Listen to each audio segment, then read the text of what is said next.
The ripple effect, a Dvar Torah for Parashat Naso. The Gemara students among us are used to associative learning. You mentioned a topic that reminds us of a topic that someone with a similar name once said something about that has a sound that reminds us of something else that suddenly we find ourselves in a completely new discussion. That's more or less how I felt when I followed Rashi's commentary on the Parsha. Rashi explains the closeness of Parshiyot, the link between them, in this week's Parasha as follows. After we have counted the Levites and built the Mishkan, the impure must be sent out of the camp. Korban Meilah and Trumot are also related to the Mishkan because now there's someone to give them to. If one does not offer an Asham, he will have to come to the Cohen because his wife will, let's say, wander astray. And what should he who sees an Sotah do? Abstain from wine. Rashi doesn't continue this line of thought to the Bרכת Kehnim, he's done. Rashi is not the only one to teach the verses this way. Ibn Ezra interprets, the impure are mentioned because of the Shekhinah that resides in the camp now that we have a Mishkan. Korban Meilah follows Tzarat because Tzarat is a punishment for Meilah. The Torah also refers to the Sotah as Ma'al, and the Nazir is the opposite of Meilah. Just as the Nazir is holy, so the Cohen is holy, and here we have them all. Here's Ramban's explanation. We must send the impure from the camp from the moment the camp is sanctified with the holiness of the Mishkan. The census separated the Erev Rav from the congregation, so Hashem warned them about stealing from converts because now maybe they're part of the Erev Rav. After mentioning thievery, one should also be careful of stealing from the Kohanim and make sure they give Tulmot on time. Another consequence of the census is recognizing the people's lineage and keeping them away from Mamzerim, which is where Parashat Sotah fits in, and the one who sees a Sotah should distance himself from wine. I can't say that there are no Parshiyot that work this way. In verses dealing with many mitzvot, many examples could be found.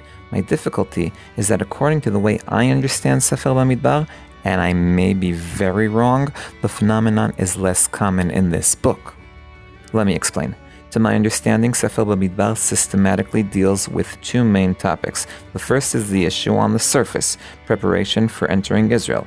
This theme has many branches, including the first census, the journey through the desert, the sins that led to staying in the desert, re-preparation for the entry, and the second census, concluding 40 years in the desert.